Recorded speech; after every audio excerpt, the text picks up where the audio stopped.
যে আজকে আমরা নতুন মহামান্য রাষ্ট্রপতি জনাব ফখরুল ইসলাম আলমগীরের সাথে একটা সাক্ষাতে গিয়েছিলাম আমরা। আমার সাথে আমার আর তিনজন কমিশনার ছিলেন, একজন কমিশনার দেশের বাইরে আছেন, উনি যেতে পারেননি। আমরা গিয়েছি ওনার কাছে। এটা ছিল মূলত সৌজন্য সাক্ষাৎ। উনি দায়িত্ব নেওয়ার পরে আমরা ফর্মালি ওনার সাথে সৌজন্য সাক্ষাৎ এ পর্যন্ত করি নাই, আজকে এটা করলাম এবং গিয়ে ওনাকে আমরা আন্তরিক অভিনন্দন জানিয়েছি এই দায়িত্বে আসার জন্য। ওনাকে অভিনন্দন জানিয়েছি আমরা কমিশনের পক্ষ থেকে জানিয়েছি। এখন সৌজন্য সাক্ষাৎ বানিয়ে ধরেন it was about for 40 minutes approximately, 35-40 minute হবে। ওনার তো আরও অ্যাপয়েন্টমেন্ট আছে। 40 মিনিট তো শুধু চেহারা দেখে বসে থাকা যায় না, অনেক কথা তো আসে।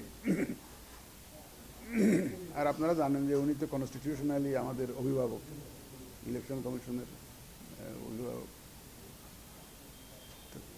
ওনাকে অভিনন্দনের জবাবে উনি কৃতজ্ঞতা প্রকাশ করেছেন এবং বলেছেন, আমাদেরকেও উনি অভিনন্দিত করেছেন এই কারণে যে, এবং বারবার করে উনি বলেছেন যে আপনারা একটা অত্যন্ত সুন্দর একটা নির্বাচন দিয়েছেন, খুব শান্তিপূর্ণভাবে নির্বাচনটা হয়েছে, খুব ভালোভাবে নির্বাচন হয়েছে, দেশে বিদেশে প্রশংসিত হয়েছে, এরকম একটা নির্বাচন আপনারা দিয়েছেন।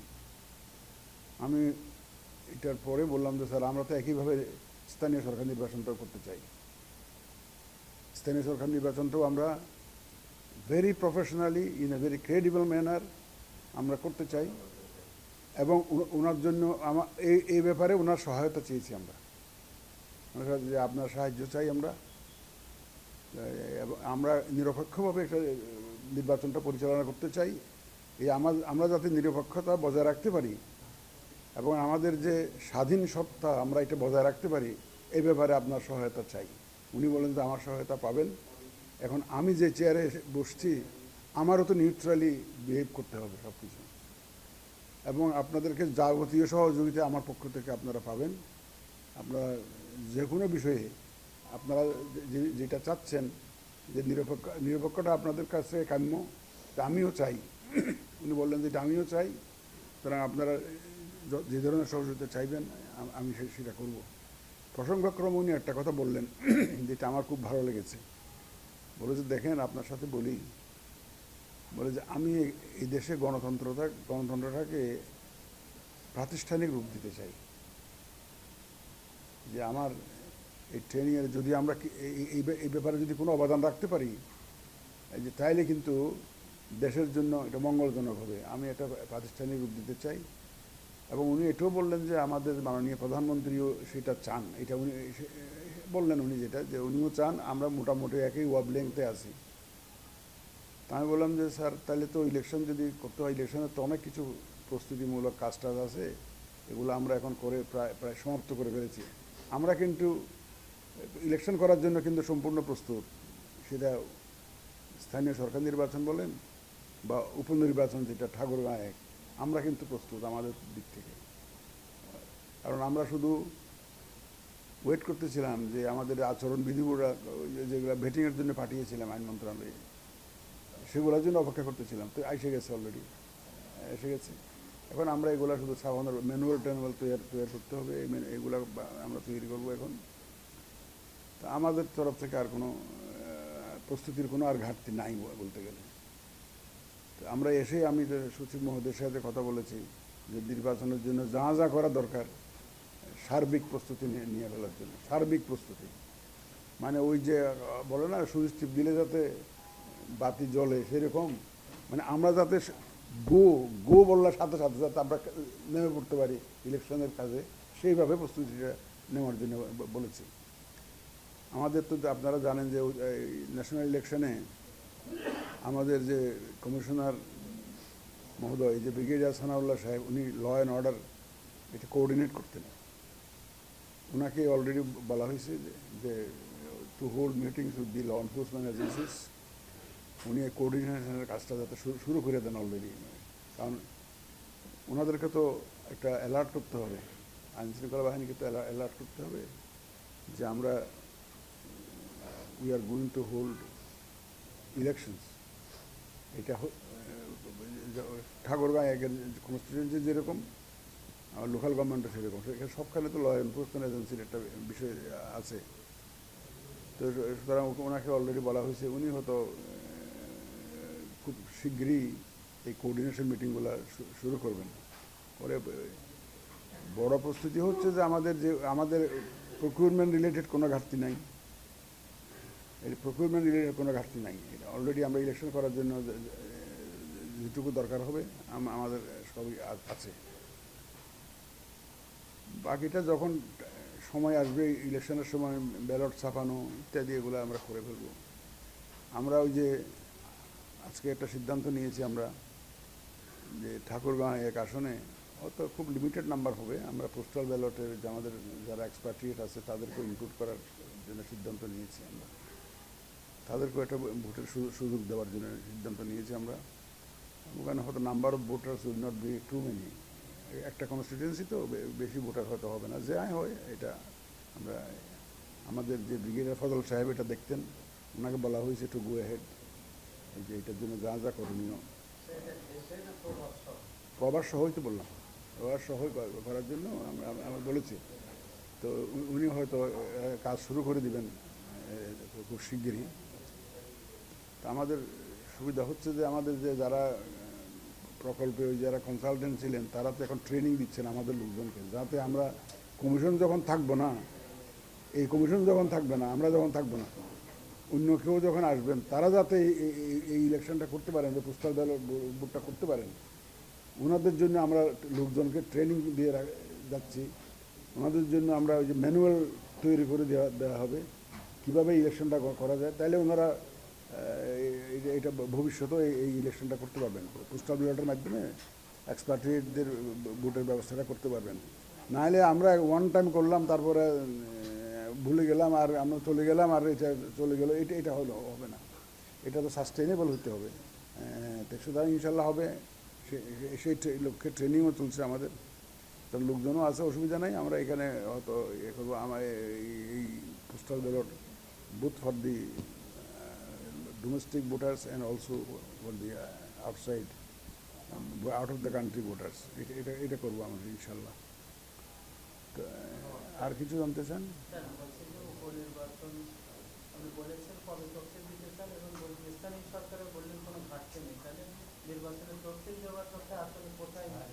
অ্যাকচুয়ালি হয় কি ভাই, আমাদের দেশে আমরা আগেও বলেছি, আপনারাও জানেন এটা, আপনারা আমাদের সাথে বেশি বই কম জানেন না, যে এখানে ইলেকশন করাটা, ডেট ফিক্স করাটা এমন কতগুলো ফ্যাক্টরের উপর নির্ভর করে যেগুলো আমাদের নিয়ন্ত্রণে থাকে না অনেক সময়।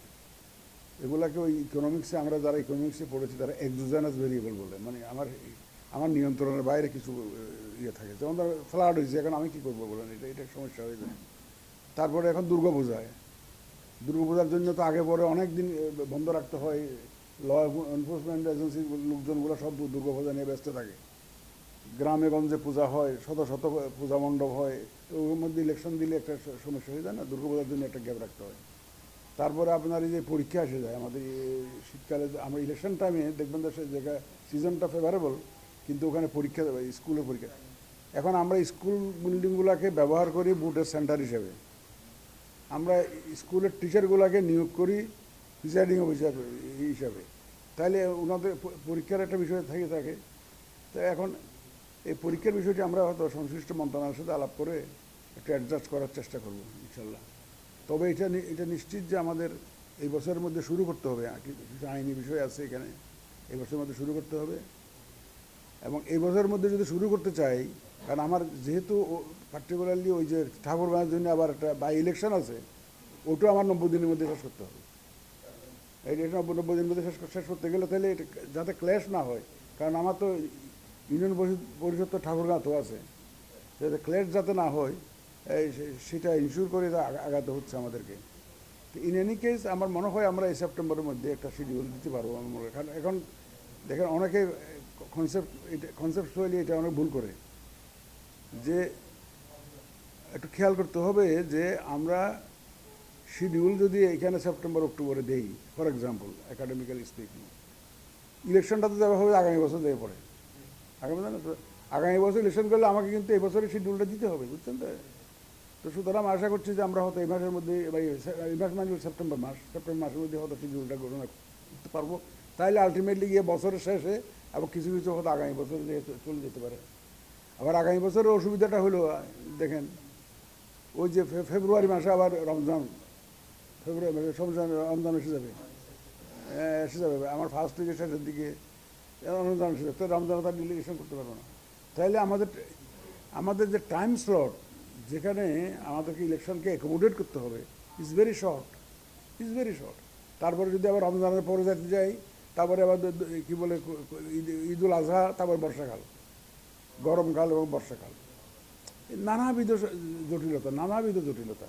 আর আমাদের ধরেন কোনোখানে যদি কোনো একটা ধরুন আমরা যদি বিবেচনা ইচ্ছা করেও বাদ দিতে হয় আমাদের যে সম্ভব না অ্যাকোমোডেট করা, দেখবেন যে অনেক ধরনের এখানে সমালোচনা শুরু হয়ে যাবে যে ওই স্কুলের পরীক্ষাটা চিন্তা করলো না, ওইটা করলো না, দুর্গাপূজা দেখলো না, বর্ষাকাল দেখলো না, তারপরে হয়তো নানাবিধ কথাবার্তা বলতে পারবে। আমাদের কথার তার শেষ নাই, বুঝছেন না? নানাবিধ। তো এখন আমরা এগুলো শুনতে অবশ্য অভ্যস্ত হয়ে গেছি, আমাদের আর এগুলো বেশি আসর করে না, বুঝছেন না? চামড়া মোটা হয়ে গেছে আমাদের।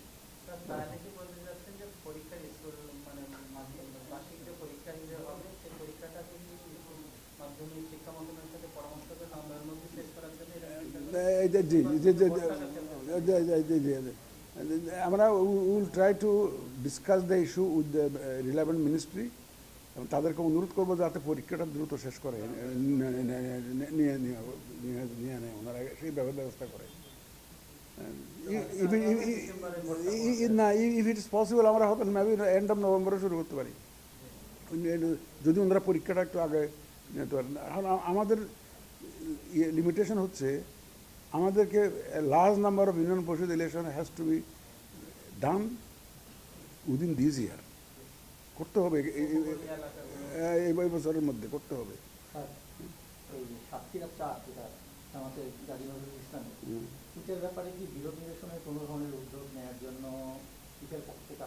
না, আমরা কিছু পাই নাই। আমরা যদি চিঠিপত্র যদি পাইতাম তাহলে হয়তো আমরা আমাদের মতো করে যে আইন অনুযায়ী যে যেটা হয় সেটা করতাম।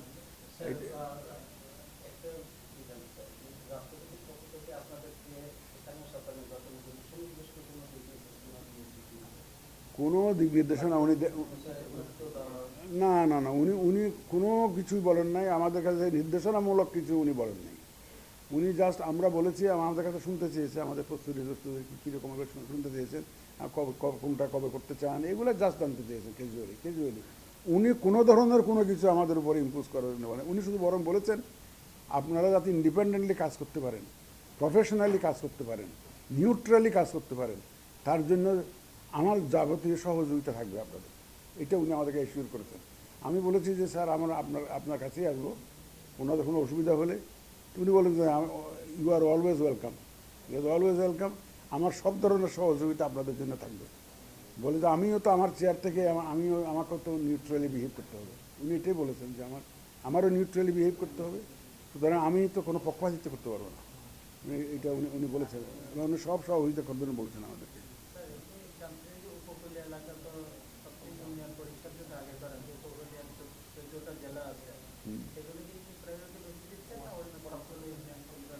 আমরা আগে লিগালি যেগুলো আমাদের করতে হচ্ছে সেগুলা করব।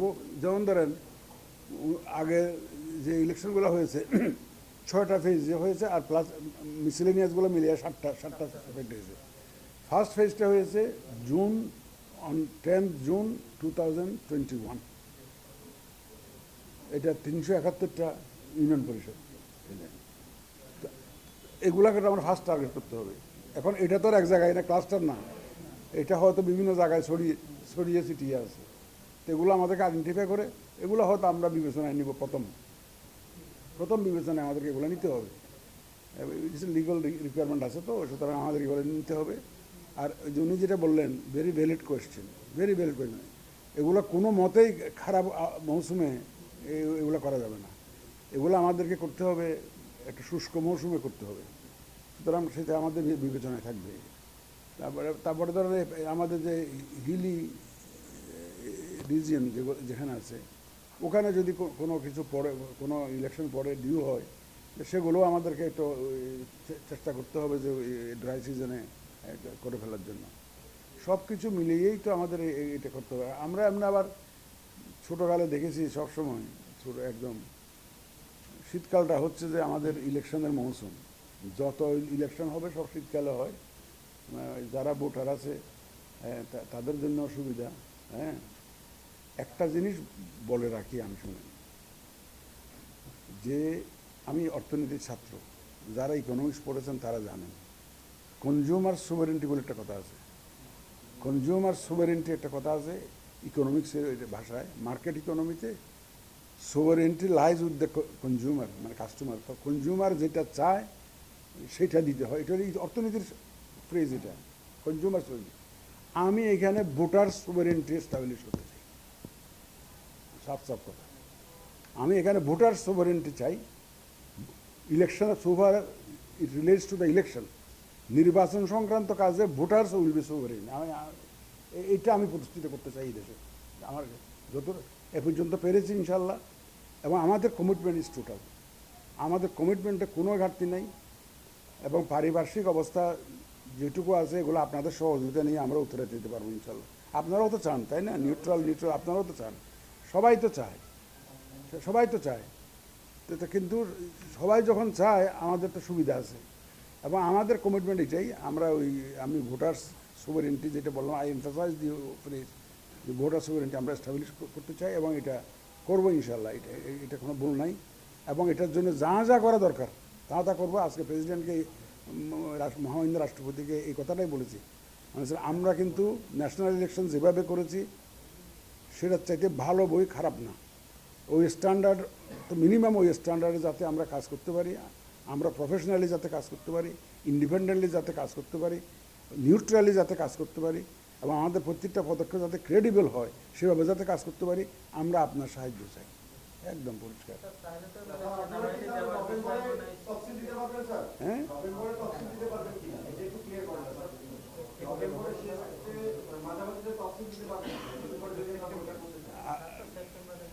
আমরা তো আগামী মাসে দিতে চাই, সেপ্টেম্বরে দিতে চাই, কারণ ওইটা তো আমাদের একটু এডুকেশন মিনিস্ট্রির সাথে একটু কথাবার্তা বলতে হবে। ওই পরীক্ষা টরীক্ষা হয় তো শীতকালে। আমরা যে সেপ্টেম্বরে যে শিডিউল দেওয়ার কথা বলছি, কেন বলছি, there is a legal requirement, বুঝছেন না? আমার তো কতদিনের মধ্যে ইলেকশন হইতে হবে, একটু আইনগত কিছু বিষয় আছে তো। সুতরাং এই আইনগত বিষয়টা কমপ্লাই করতে গেলে আমাকে, যদি বছরের শেষে যদি ইলেকশন করতে হয়, আমাকে শিডিউলটা দিতে হয় আগামী মাসে। আর মিনিমাম অন অ্যান অ্যাভারেজ প্রায় মাস দুয়েক সময় দিয়ে আমাদের শিডিউলটা দিতে হয়। জি,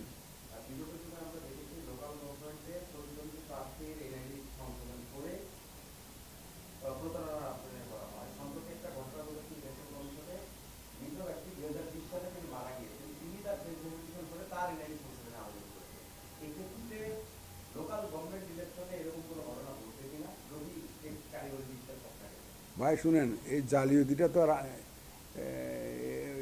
একার দ্বারা হয় না, বুঝছেন না? এটা তো নানা রকম, এটা শুধু ইলেকশন কমিশন দেখতেছেন কেন, সারা দেশের সব ডিপার্টমেন্টের সবখানে তো আপনারা এগুলো দেখতেছেন। আমরা যথাসাধ্য চেষ্টা করতেছি এগুলাকে শেষ করে দেওয়ার জন্য, অ্যাড্রেস করার জন্য অন্যরকম চেষ্টা করতেছি। আমাদের চেষ্টার কোনো ত্রুটি নেই। প্রত্যেকটা দিন যদি আমাদের কোনো আলোচনার মধ্যে যদি 5টা বিষয় থাকে, এর মধ্যে একটা বিষয় হলো এনআইডি, একটা বিষয় হলো এনআইডি, মানে এনআইডি কারেকশন মানে কি, বাপের নাম পর্যন্ত চেঞ্জ করে ফেলতে পারে। সেটা হয়েছে তো, দেখছি পেপারে দেখেছি, আমি পেপারে দেখেছি এগুলো। আমি তো পেপার কাটিং আসলে তো আমার কাছে, এটা আমি দেখেছি, এটা পেপার কাটিং দেখেছি, এটা আমরা একটু তদন্ত করে দেখতেছি এটা কেন হলো। এরকম আছে তো, আমি তো অস্বীকার করছি না, এরকম এরকম আছে তো, এরকম জালিয়াতি তো করেই, এবং জালিয়াতি করে, এবং এটা হচ্ছে এটা। কিন্তু আমরা এগুলো নিয়ন্ত্রণের জন্য আমাদের চেষ্টার কোনো ত্রুটি নেই, আমরা চেষ্টা করেই যাচ্ছি, বিভিন্নভাবে চেষ্টা করে যাচ্ছি, এবং আপনারাও কিছু কিছু অ্যাকশন দেখতেছেন, কিছু কিছু অ্যাকশন আপনারা দেখতেছেন। আমাদের চেষ্টার কোনো ঘাটতি নেই। স্থানীয় সরকারটা আসলে মহামান্যটা দেখেন না, লোকাল মিনিস্টার দেখবেন, আপনারা দেখবেন, সরকারের পার্ট। বাট একটা বিষয়ে মহামান্যের কাজ আছে, এটা হলো সেনাবাহিনী আর কি। আর সেই বিষয়ে যে লোকাল নির্বাচনে যদি সেনাবাহিনীর প্রয়োজন হয়, উনি তাৎক্ষণিক কোনো পদক্ষেপ আমাদের পদক্ষেপ থেকে যদি কথা হয়েছে কিনা? না, এ বিষয়ে কোনো কথা হয় নাই, বাট উনি যখন বললেন যে আপনারা যাবতীয় সহযোগিতা পাবেন আমার কাছ থেকে, যাবতীয় সাপোর্ট আমি দেব, আপনারা যাতে এবং ক্রেডিবিলি যাতে ইলেকশনটা ম্যানেজ করতে পারেন সেই জন্য যা যা চান আমি সহযোগিতা দিব। তার মানে এটা তো ওর বাইরে না, কমিটমেন্টের বাইরে না, আমরা পারবো ইনশাল্লাহ। এই তো আমরা তো আইন সংশোধনের জন্য পাঠাইছি, আইন শৃঙ্খলা বাহিনীর সংজ্ঞার মধ্যে আমরা আমাদের ন্যাশনাল ইলেকশনের অলরেডি তো ইনক্লুড করেছি, তো এখানেও ঢোকানোর জন্য আমরা প্রপোজালটা অলরেডি মন্ত্রণালয়ে চলে গেছে, আমাদের চলে গেছে। না গেলেও আইন অ্যামেন্ডমেন্ট না হলেও in aid of civil power, civil authority, army তো যে কোনো সময় ডিপ্লয় করা যায়। সুতরাং এটা ওনার কাছ থেকে সাহায্য পাওয়া যাবে, কোনো অসুবিধা নেই ইনশাল্লাহ, উই আর কনফিডেন্ট।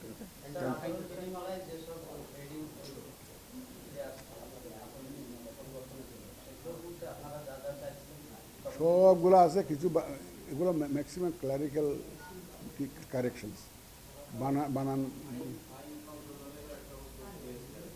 ওটা গেছে মন্ত্রণালয়ে গেছে, মন্ত্রণালয় আমার সুপারিশ পাঠিয়েছে, আইন তো আমরা বানাবো না, ওটা লোকাল গভর্নমেন্টের আইন, তো ওনাদেরকে দিয়েছি, ওনারা তো অত ক্যাবিনেটে যদি অ্যাপ্রুভ করে, ওনার মন্ত্রণালয় যদি এগ্রি করে, তারপরে হয়তো পার্লামেন্টে যাবে। এই আইন তো দীর্ঘমেয়াদী প্রক্রিয়া, যদি আইন সংশোধন হবে, না হলে বিদ্যমান আইনে ইলেকশন হয়ে যাবে ইনশাল্লাহ। Thank you.